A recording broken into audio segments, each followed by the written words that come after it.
গঙ্গাসাগর। মা গঙ্গা মর্তে অবতীর্ণ হয়ে সারা ভারতের পরিক্রমা করতে করতে আমাদের সমস্ত পাপ ধুয়ে এই বঙ্গোপসাগরে এসেই মিলিত হয়েছেন।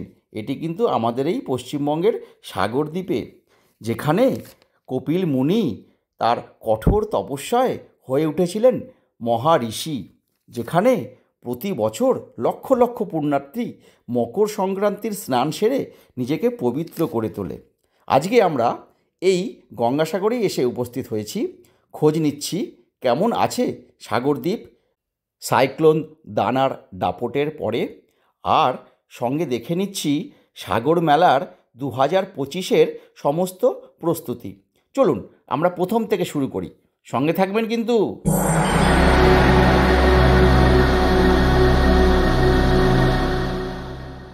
আজকে আমরা চলেছি গঙ্গাসাগর দর্শনে। তা গঙ্গাসাগর 25 তো এসেই গেল, তাই চলুন যাই, কেমন আছে গঙ্গাসাগর দেখে আসি। দানা সাইক্লোন দানার পরে আর কি ভাঙাচোরা অনেক কিছুই হয়েছে, দেখা যাক কেমন আছে। আর দেখুন সঙ্গে কে যাচ্ছে আজকে, এ দেখুন যাচ্ছে আমার জেঠিমা, অনু, রাহুল, আমার মা আর বাবা। আমরা এই 6 জন মিলে আজকে চললাম গঙ্গাসাগরে। চলুন, আমরা রয়েছি আউটরাম ঘাট জেটিতে। এখান থেকে জাহাজ ছাড়ে সপ্তাহে 1 দিন করে, আমি জানাবো সব তথ্য। তো জাহাজে আমরা গিয়ে আগে বোর্ডিং করি, তারপরে। এই হলো আউটরাম ঘাট, এখান থেকেই আমাদের ছাড়বে জাহাজ।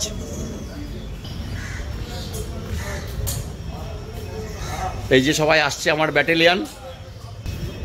আমরা এই জাহাজটি করে চলে যাব হচ্ছে কচুবেড়িয়া ঘাট ডাইরেক্ট। তা না হলে সাধারণত আমরা কি করে যাই গঙ্গাসাগর, সেটি হলো নামখানা লোকাল ধরে কাকদ্বীপ নামি, শিয়ালদা থেকে কাকদ্বীপ, সেখান থেকে একটি টোটো নিয়ে লট নাম্বার 8 জেটিঘাটে যাই।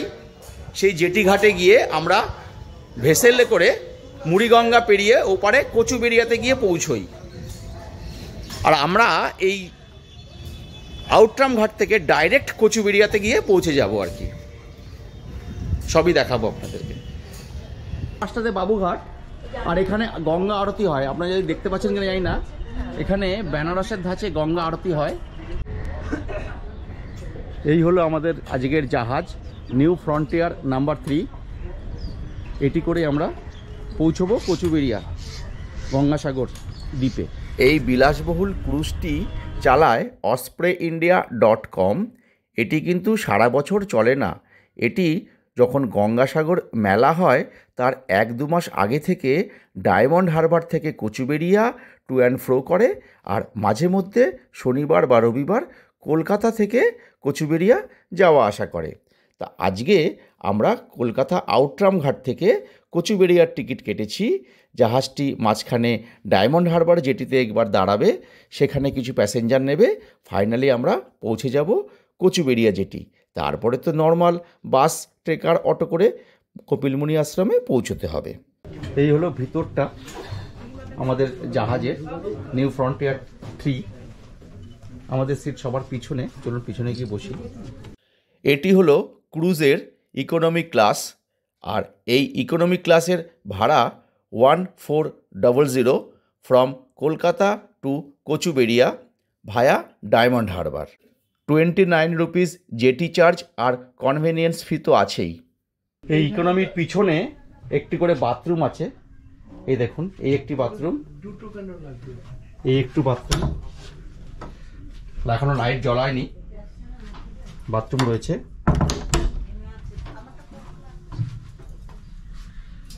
সুন্দর ব্যবস্থা।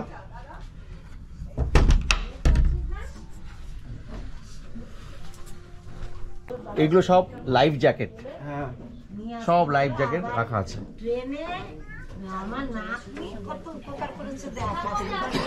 সামনের দিকে রয়েছে প্রিমিয়াম ক্লাস, প্রিমিয়াম ক্লাসে যা যা। এই প্রিমিয়াম ক্লাসের ভাড়া একটু বেশি, 1600 টাকা কলকাতা টু কচুবেড়িয়া, আর এটি ক্রুজের একদম সামনের দিকে আছে। আপনি সামনের দিকের দৃশ্য খুব সুন্দরভাবে উপভোগ করতে পারবেন এইখান থেকে। তবে প্রিমিয়াম ক্লাস, ইকোনমি ক্লাস বা আপার ডেকে দেখলাম যাওয়া আসাতে কোনো বাধা নেই, আপনি এখানে ওখানে গিয়ে একটু ফটো বা ভিডিওগ্রাফি করতেই পারেন। এই প্রিমিয়াম ক্লাস ঢোকার মুখেই কিন্তু আরেকটি এখানে টয়লেট রয়েছে এবং পরিষ্কার পরিচ্ছন্ন, অতএব টয়লেট বা ওয়াশরুম নিয়ে কোনো সমস্যা নেই। 4 ঘন্টার জার্নি তো সবার একটু চিন্তা থাকে আর কি। আর মোবাইল চার্জ দেওয়ার জন্য পয়েন্ট সব এখানে রয়েছে। এই যে ইকোনমি ক্লাস, এর ভাড়া হচ্ছে আপনার 1400 টাকা, 1400।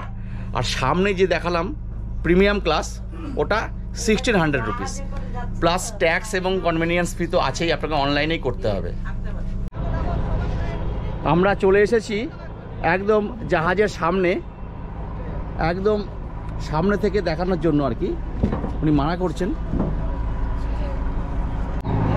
এই যে আমার বাবা একদম ডেকে গিয়ে বসে পড়েছে, যদিও এখনো জাহাজ ছাড়েনি, ছাড়ার মুখে।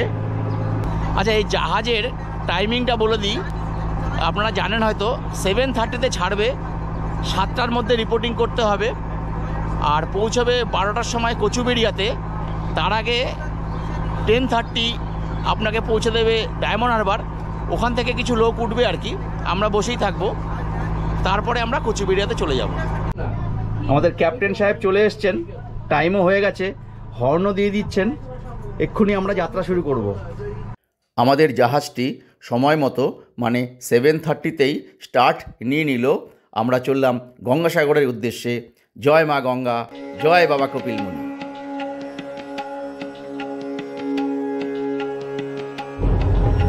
এক্স্যাক্টলি আমরা সেকেন্ড হুগলি ব্রিজের নিচে রয়েছি, জাস্ট ব্রিজটা ক্রস করছি। দেখুন,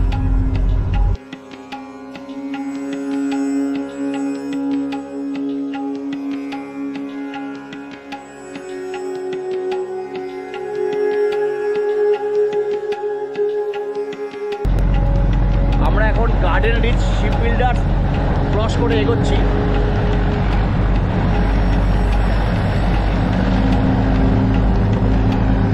আর এদিকে হলো বোটানিক্যাল গার্ডেন, এই শিবপুর ফেরিঘাট।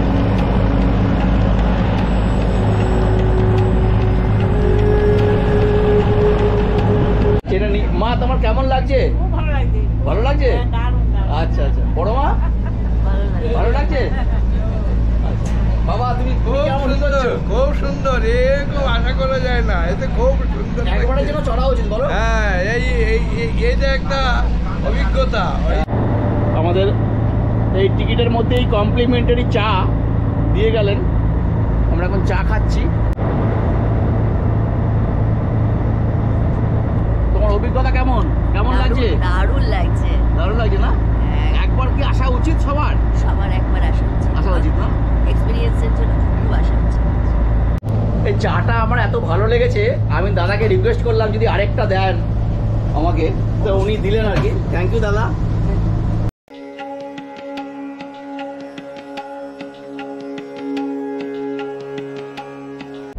আমাদের ক্যাপ্টেন সাহেবের সাথে আমরা একটু কথা বলি, উনি খুব সুন্দর মিশুকে মানুষ।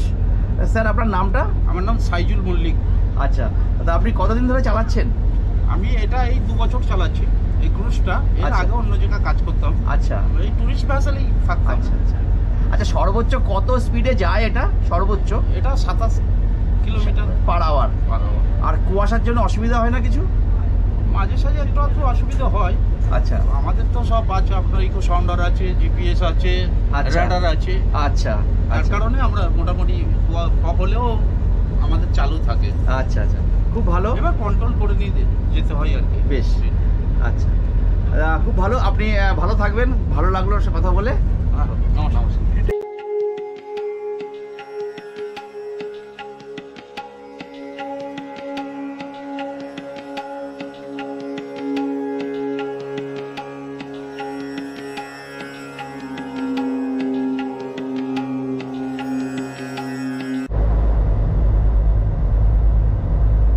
আমাদের টিকিটের মধ্যে কিন্তু ব্রেকফাস্টও ঢোকানো আছে, তো এনারা ব্রেকফাস্ট সার্ভ করবেন। যেরকমটি বললেন 8:30 নাগাদ ব্রেকফাস্ট আমাদের সার্ভ করবেন। দাঁড়িয়ে আছি প্রিমিয়াম ক্লাসে, একটু ঘুরতে আসলাম, সেরকম কিন্তু ভিড় আমি আজকে দেখতে পাচ্ছি না। প্যাসেঞ্জার অনেকই কম, তবে ডায়মন্ড হারবার থেকে হয়তো কিছু প্যাসেঞ্জার উঠবেন। ক্রুজের সর্বোচ্চ গতিবেগ থাকে 27 কিলোমিটার অ্যান আওয়ার, আর টোটাল যেতে সময় লাগে কলকাতা থেকে কচুবেড়িয়া 430 আওয়ার্স। আমাদের ক্রুজটি ছাড়বে 7:30 ইন দ্য মর্নিং, আর ঠিক 10:30 নাগাদ পৌঁছবে ডায়মন্ড হারবার জেটি। তারপরে সেখান থেকে 12টার সময় শিডিউল টাইম রয়েছে কচুবেড়িয়া জেটিতে। তবে কুয়াশা এবং ফগের জন্য হয়তো একটু ডিলেও হতে পারে, বুঝতেই পারছি। আমরা ক্রস করছি বজবজ এরিয়া, চারিদিকে কুয়াশায় ঢাকা। আমাদের ব্রেকফাস্ট দিয়ে দিয়েছে, দেখুন ব্রেকফাস্টের মধ্যে রয়েছে একটা তরকারি, চানা মশলা, পনির বাটার মশলা, আর ওইটা কি পরাঠা। লাচ্ছা পরোটা। আচ্ছা, লাচ্ছা পরোটা দিয়েছে, পনির বাটার মশলা দিয়েছে, আর চানা মশলা দিয়েছে। বাহ, জম্পেস ব্রেকফাস্ট হবে। হ্যাঁ, ইলাহি ব্যাপার না? আচ্ছা, সঙ্গে মিষ্টিও আছে। বাহ, আবার এই যে দুটো পরোটা আছে, হ্যাঁ। দুটো পরোটা কিন্তু একজনের জন্য সাফিসিয়েন্ট। হ্যাঁ। প্রথম কথা হচ্ছে এটা। হ্যাঁ, আর এর সঙ্গে দুটো তরকারি আছে, একটা হচ্ছে এই যে পনিরের একটা তরকারি, আর একটা কাবলি ছোলার একটা।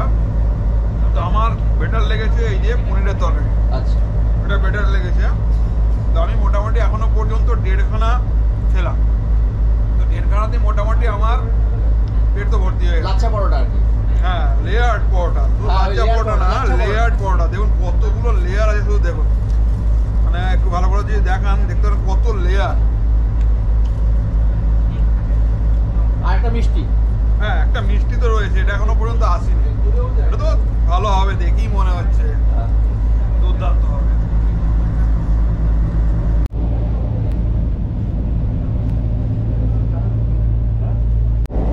গড়চুমুক রিভার সাইড আমরা ক্রস করছি, সুন্দর পানীয় জলের ব্যবস্থাও রয়েছে আর কি।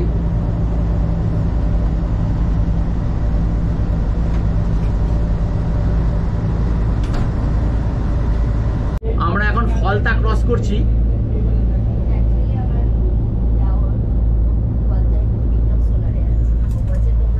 সহযাত্রীদের কাছ থেকে জেনে নেব ওনাদের অভিজ্ঞতা কেমন। দিদি, কেমন লাগছে?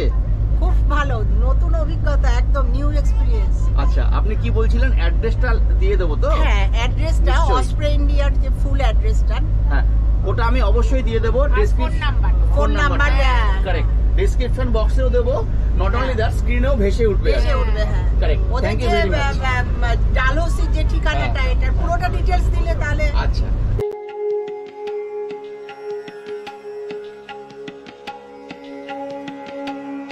আমাদের এখনো 1 ঘন্টা লাগবে ডায়মন্ড হারবার পৌঁছতে। ওখান থেকে কিছু যাত্রী উঠবেন, আগেই বলেছি। তারপরে আমরা আলটিমেটলি 12টা নাগাদ কচুবেড়িয়া ঘাটে গিয়ে পৌঁছবো।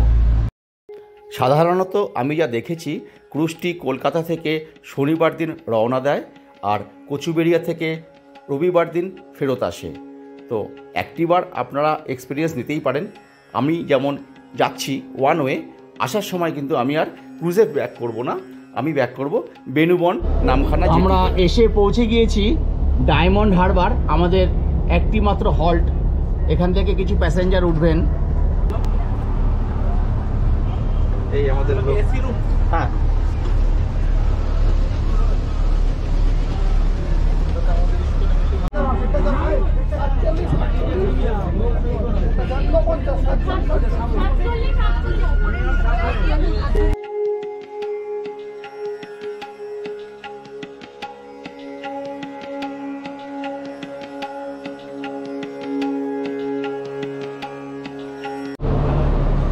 অবশেষে 4.5 ঘন্টা জার্নি করে আমরা চলে আসলাম কচুবেড়িয়া ঘাটে। এখনও আমরা ডিবোর্ডিং করিনি, এবার নামবো। কচুবেড়িয়া ঘাটে আমরা এসে পৌঁছে গিয়েছি। এই যে সবাই নামছেন। কচুবেড়িয়া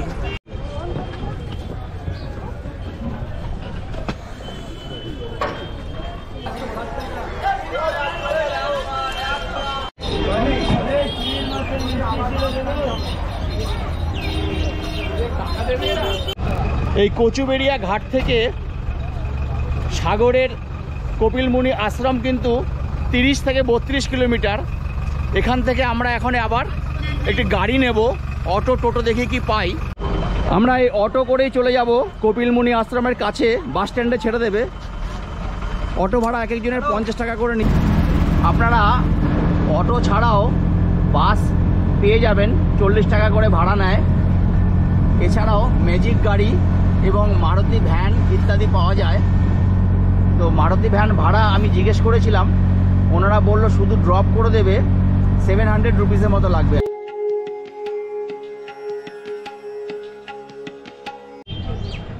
এখান থেকে দেখা যাচ্ছে কি সুন্দর সাজানো গোছানো। একটু দেখুন বাস স্ট্যান্ড, দারুণ মুড। এই হলো বাস স্ট্যান্ড, আমরা নেমে পড়লাম। এখন আমরা একটা ছোট্ট টোটো নিয়ে চলে যাব হচ্ছে ইউথ হোস্টেল, যেখানে আমাদের আজকে বুকিং আছে। আমরা আজকে এই গঙ্গাসাগর ইউথ হোস্টেলেই থাকবো, আগেই বলেছি বুকিং আছে। ক্রুজে করে গঙ্গাসাগর পৌঁছানোর এপিসোডটি আমি এখানেই শেষ করে দিচ্ছি। আমি গত বছর এসেছিলাম, যদি কেউ গত বছরের গঙ্গাসাগর ভিডিওটি দেখতে চান আমি লিংক দিয়ে দিচ্ছি, একটু দেখে নেবেন। ইচ্ছে আছে আগামীকাল গঙ্গাসাগর ঘুরে দেখব, আর ইউথ হোস্টেলের একটি এপিসোডও আমি বানাবো যেখানে আমরা নাইট স্টে করেছি। ধন্যবাদ, সঙ্গে থাকবেন আর সাবস্ক্রাইব আর শেয়ার করে দেবেন। থ্যাঙ্কস।